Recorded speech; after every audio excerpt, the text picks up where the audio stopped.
আসসালামু আলাইকুম দর্শক বন্ধুরা, আপনারা সবাই কেমন আছেন? জি আলহামদুলিল্লাহ, আমি আব্দুল্লাহ মুর ভালো আছি। আশা করি আপনারা সবাই ভালো আছেন।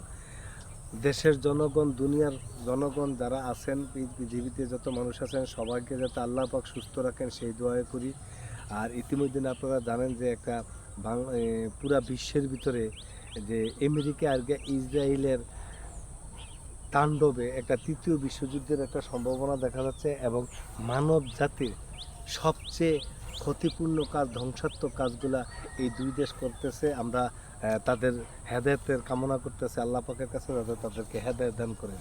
আর ইরানবাসীর জন্য আমরা দোয়া করি যাতে আল্লাহ পাক তাদেরকে হেফাজতে রাখেন।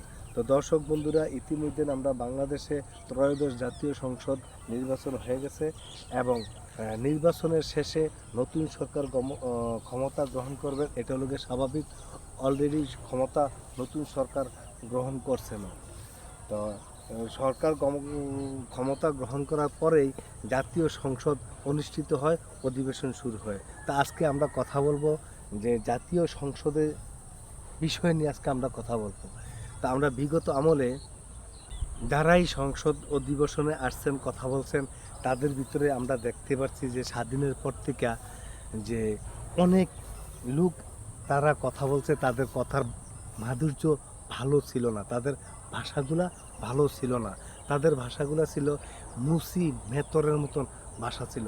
যে অশিক্ষিত লোক সংসদে জায়গা পাইছে এরকম লোকের ভাষার মতন ছিল। তাদের ভাষার ভিতরে ছিল কাউকে হিট করে কথা বলা, বিরোধী দলকে ছোট করে কথা বলা, কোনো নেতাকে নির্দিষ্ট করে ছোট করে কথা বলা এবং অন্যায় অত্যাচার। তারা যে একজন হিংস্র জাতি, হিংস্র মনোবল নিয়ে ক্ষমতায় আসছেন, হিংস্র মনোবল নিয়ে সংসদে আসছেন, এই জিনিসটা তাদের ভাষায় বুঝাই দিচ্ছেন।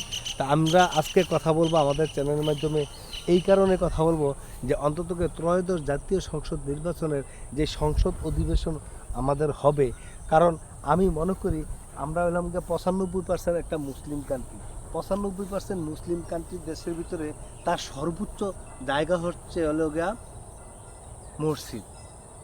সর্বোচ্চ জায়গা হচ্ছে কি, সর্বোচ্চ স্থান হচ্ছে একটা মসজিদ। এই দুনিয়ার ভিতরে সর্বোচ্চ স্থান হচ্ছে মসজিদ। আর সর্বোচ্চ হচ্ছে গিয়ে আমরা কাবাদের শরীফের জায়গা যেটা আছে না, কাবা শরীফের, কাবা শরীফের পরেই সর্বোচ্চ জায়গা হচ্ছে কি মসজিদ। তো মসজিদের পরে একটা দেশের যদি প্রধান জায়গা হয়, সম্মানের জায়গা বলেন আর গিয়া ভালো জায়গায় বলেন, গুরুত্বপূর্ণ জায়গা বলেন, সেই জায়গাটা হচ্ছে গিয়া জাতীয় সংসদ ভবন আর গিয়া সচিবালয়। তো আজকে আমি কথা বলবো যে এই জাতীয় সংসদে যাতে অন্ততকে যারাদেরকে সাধারণ জনগণ ভোট দিয়ে ক্ষমতায় বসার সুযোগ দিচ্ছেন, আমরা অবশ্যই আমরা আশা করব যে আমাদের সেই সর্বোচ্চ জায়গা যে জায়গায় যে সংসদ ভবনে অন্ততকে যারা কথা বলবেন, যারা সংসদ নির্বাচিত হয়েছেন, তো তাদেরকে ট্রেনিংয়ের ব্যবস্থা করছেন নতুন প্রধানমন্ত্রী। আমি আপনাকে সেই ট্রেনিংয়ের ব্যবস্থা করার জন্য আপনাকে সাদর সম্ভাষণ জানাচ্ছি। তো আজকে তাদেরকে আপনি পুরোপুরি এমনভাবে একটা ট্রেনিং দিবেন যাতে তাদের ভাষাগুলো সংযম থাকে। আমাদের 12 মাসের ভিতরে রমজানের মাসটা থাকে সংযমের মাস। এই মাসটার ভিতরে অন্ততকে আমরা যতই খারাপ হই না কেন, আমাদের দেশের জনগণ চেষ্টা করে যে এই দেশে একটু খারাপ কথাবার্তা কম বলার জন্য, খারাপ কাজগুলো কম করার জন্য রোজা রাখার চেষ্টা করে। আর যদিও কেউ যদি রোজা নাও রাখেন, তারপরেও তারাকে আড়ালে খান, মানুষের চোখ অন্তরালের মাঝে খায় না। তারা অন্ততকে চেষ্টা করেন যাতে একটু এই সংযমের মাসটা সবাই স্বীকারও করেন যে রমজান হচ্ছে আমাদের একটা সংযমের মাস। এই জন্য তারা অন্ততকে খারাপ কাজ থেকে বিরত থাকে। তো অন্ততকে এই জন্য এই খারাপ কাজগুলো যাতে অন্ততকে জাতীয় সংসদের যে 300 আসনে 300 মনোনীত প্রার্থী থাকে, তাদের ভিতরেও যাতে সংযমের মাস থেকে। আমরা বিগত সরকার আমলে দেখছি কি, সংসদের ভিতরে যেই উপনেতাগুলো বানাইছে, এরা এইভাবে কথা বলে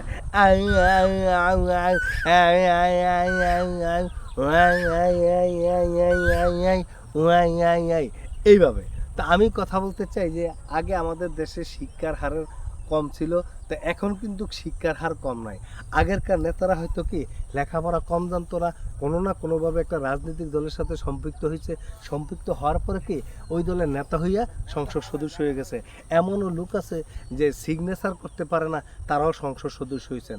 তা আমি আশা করি, মনে করব যে এখন আর সেই যোগান নাই যে সিগনেচার করতে পারে না। এখন বাংলাদেশের শিক্ষার হার বেড়ে গেছে, এখন শিক্ষিত লোক সব জায়গায় থাকে।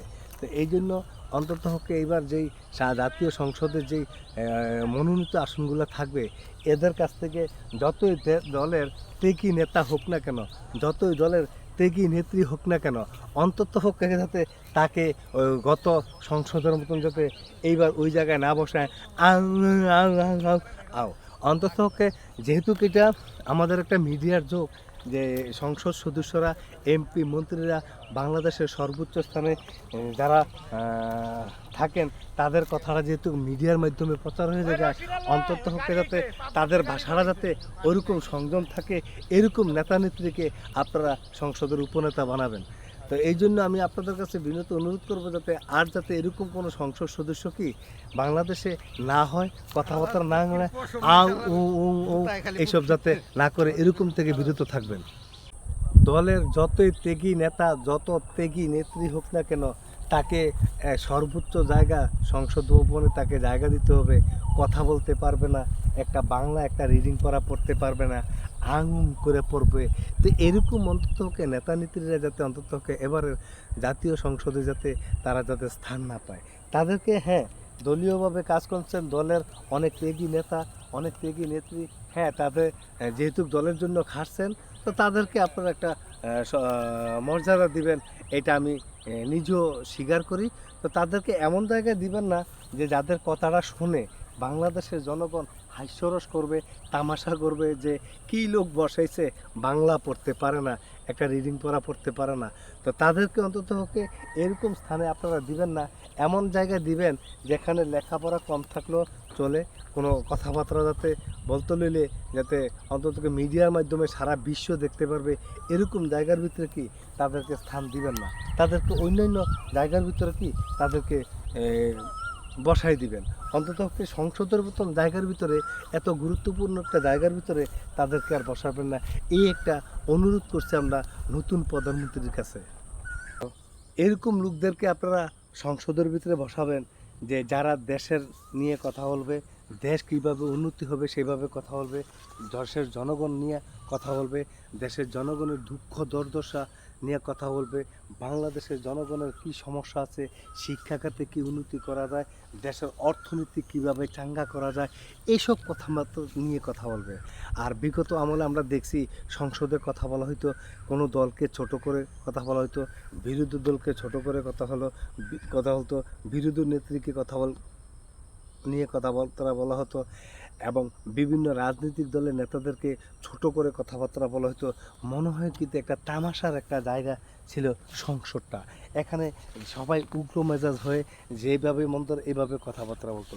অন্তত এবারে জাতীয় সংসদে যাতে অন্তত কাউকে হিট করে কথাবার্তা না বলা হয়, কোনো নেতাকে ছোট করে কথাবার্তা বলা না হয়, কোনো নেত্রীকে যাতে ছোট করে কথাবার্তা না বলা হয়, উচ্চ সুরে যাতে কথাবার্তা না বলা হয়, কাউকে যাতে হিট করে যাতে কথাবার্তা না করা হয়, এরকমভাবে আপনি ট্রেনিংটা দিবেন সংসদ সদস্যদেরকে, যাতে তাদের ভাষা দেখে অন্তত দেশের জনগণ শিক্ষা পায় যে না, এবারের সংসদ সদস্যদের কথাবার্তা খুবই সুন্দর, আর তারা দেশ নিয়ে কথাবার্তা বলছে, দেশের জনগণ নিয়ে কথাবার্তা বলছে, শিক্ষা নিয়ে কথাবার্তা বলছে, আইন শৃঙ্খলা উন্নতি নিয়ে কথাবার্তা বলছে, বিভিন্ন জায়গায় জনগণ যেসব সমস্যা নিয়ে আছে, গ্যাস সমস্যা, বিদ্যুৎ সমস্যা, পানির সমস্যা, রাস্তার সমস্যা, বিগত অনেক সমস্যা আছে, তারা যাতে অন্তত সমস্যা নিয়ে সংসদে কথাবার্তা বলে, এরকমভাবে আপনি ট্রেনিংটা দিবেন। আর তাদেরকে বলবেন যে আপনারা যদি ভাষা সংযম করে যদি কথাবার্তা না বলেন, তাহলে আপনাদের সংসদ সদস্য বাতিল করা হবে। আপনি প্রধানমন্ত্রী, এখন এই দেশের সর্বোচ্চ লোক হলেন আপনি যেই কথাটা বলবেন সেটাই পালন করা হবে। এই জন্য আপনি এমন রুলস একটা জারি করে দেবেন, অন্তত কোনো দলের কোনো নেতা কোনো সংসদ সদস্য যাতে অন্ততকে কোনো মিডিয়ার সামনে বিগত সরকারের আমলে 8-10 জন লোক ছিল, এরা যেইভাবে আউয়া মাউয়া কথাবার্তা বলছে, তারা হাসির পাত্র হয়েছে জনগণের কাছে।